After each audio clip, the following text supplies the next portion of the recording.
नाज़रीन, ईरान ने अमेरिका को एक बार फिर से बेनकाब कर दिया है। ईरान ने आलमी बरादरी को इस बार फिर से खबरदार किया। हालांकि ईरान ने इससे पहले भी कई बार आलमी बरादरी को इस बारे में खबरदार किया है कि अमेरिका और इजराइल खित्ते में दहशतगर्दी की बराह रास्त और बिलवास्ता तौर पर मावनत कर रहे हैं। यानी अमेरिका खित्ते में दहशतगर्दी को फंड कर रहा है, वहाँ पर फंडिंग करके बाज़ाब्ता तौर पर उस पूरे खित्ते के अंदर दहशतगर्दी को पनाह दे रहा है और ईरान के अंदर भी अदम इस्तेहकाम पैदा करने की मुनज़्ज़म कोशिशों में मुलव्वस है। मैं हूं इरफान रैना और आप देख रहे हैं न्यूज़ 18 का सोशल मीडिया प्लेटफॉर्म। अब इस पूरे मामले पर तेहरान का कहना है कि उसके पास ऐसे शवाहिद मौजूद हैं जो बैरूनी ताकतों के इस किरदार की वाज़िह तौर पर उसको बेनकाब करते हैं। गैर मुल्की खबर एजेंसियों के मुताबिक ईरान की इंसदादी दहशतगर्दी फोर्स ने हालिया दिनों में मुल्क के मुख्तलिफ हिस्सों में बड़े पैमाने पर छापे मारे हैं। इन कार्रवाइयों के दौरान मुतअद्दिद ऐसे अफराद को गिरफ्तार किया गया है जिनके बारे में दावा किया जा रहा है कि उनके रवाबित इजराइल की खुफिया एजेंसी यानी मोसाद के साथ बराह रास्त उनके रवाबित पाए गए हैं और वो ईरान में तखरीबकारी और बदअमनी फैलाने की सरगर्मियों में मुलव्वस थे। ईरानी हुकाम के मुताबिक ये अनासर हसास मकामात को निशाना बनाते थे,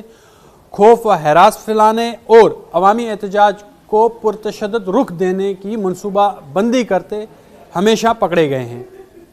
ईरानी मीडिया ने इन कार्रवाइयों के बाद गिरफ्तार किए गए अफराद की वीडियो भी जारी की हैं जिनमें उनसे मुबैना तौर पर एतराफ़ लेते हुए देखा गया है। इन वीडियोज़ में गिरफ्तार अफराद ये दावा करते नज़र आ रहे हैं कि उन्हें बैरूनी नेटवर्क्स के ज़रिए हिदायत और वसाइल फराम किए गए हैं।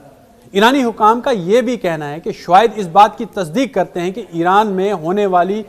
जो बाज़ पुरतशद्दुद कार्रवाइयाँ हैं उनके अंदर भी बल्कि इन लोगों के साथ साथ बैरूनी एजेंडे का भी हिस्सा है। इस तनाज़ुर में ईरान ने आलमी बरादरी को बाज़ाब्ता तौर पर आगाह किया है कि अमेरिका और इसराइल ने न सिर्फ खित्ते में कशीदगी को बढ़ावा दिया है बल्कि दहशतगर्दी को एक हथियार के तौर पर इस्तेमाल किया जा रहा है। ईरानी मौक़िफ़ के मुताबिक इक़दामात बैनुल अक़वामी क़वानीन और रियासती खुद मुख्तारी की खुल कर खिलाफ वर्जी है और उनका मकसद ईरान के अंदर और अंदरूनी तौर पर ईरान को कमज़ोर करना है। गुज़श्ता रोज़ ईरानी वज़ारत ख़ारजा ने भी एक सख्त बयान जारी करते हुए कहा था कि ईरान अपनी कौमी सलामती पर किसी भी किस्म का समझौता नहीं करेगा। बयान में वाज़ेह किया गया था कि अगर ईरान के खिलाफ किसी भी नोईद की जारियत की गई तो उसका मुँह तोड़ जवाब और फैसला कुन जवाब दिया जाएगा। वज़ारत ख़ारजा के मुताबिक ईरान पुरअमन एहतजाज के हक़ को तस्लीम करता है, तमाम दहशतगर्दी तखरीबकारी और बैरूनी जो मुदाखलत है उसको किसी भी सूरत बर्दाश्त नहीं किया जाएगा।